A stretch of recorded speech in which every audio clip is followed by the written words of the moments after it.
నిన్న గుంటూరులో జరిగిన ఇన్సిడెంట్ చూస్తే పేపర్‌లో ఒక న్యూస్ వచ్చింది. ఉపాధ్యాయుల మెడపై కత్తి అనే ఒక హెడ్డింగ్‌తో మనం న్యూస్ చూస్తున్నాం.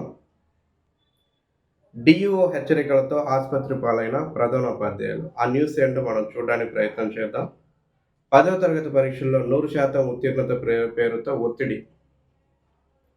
టీచర్స్‌కి వాళ్ళకిచ్చే టైమింగ్, పిల్లల మీద కాన్సంట్రేషన్, ఎడ్యుకేషన్ మంచి విద్యలు నేర్పించమని చెప్పి గవర్నమెంట్ సపోర్ట్ చేయాలి గానీ, ఇట్లా వాళ్ళ సంబంధించిన ఏదైతే సబ్జెక్ట్ ఉందో సబ్జెక్ట్ మీద కాకుండా అడిషనల్ ప్రెషర్ పెట్టకుండా, ఇంకేదన్నా ఇప్పుడు మధ్యాహ్న భోజన పథకం గానీ, ఇలాంటి వాటికి ఇంకొంతమందిని ఎవరినన్నా హైర్ తీసుకోవచ్చు. కొంతమంది మనుషుల్ని అక్కడ పెట్టుకోవడానికి అవకాశం ఉంటుంది కానీ, ఇట్లా ఉపాధ్యాయుల మీద మాత్రం ఇలాంటి ప్రెషర్ లేకుండా చూస్తే బాగుంటుందని నా ఆలోచన.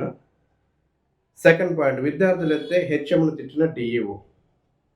అధికారికంగా సెలవు పెట్టిన హడావుడిగా పాఠశాలకు పిలిచి మరీ అవమానించడంతో మనస్తాపానికి గురైన ఉపాధ్యాయులు, ప్రధానోపాధ్యాయులు.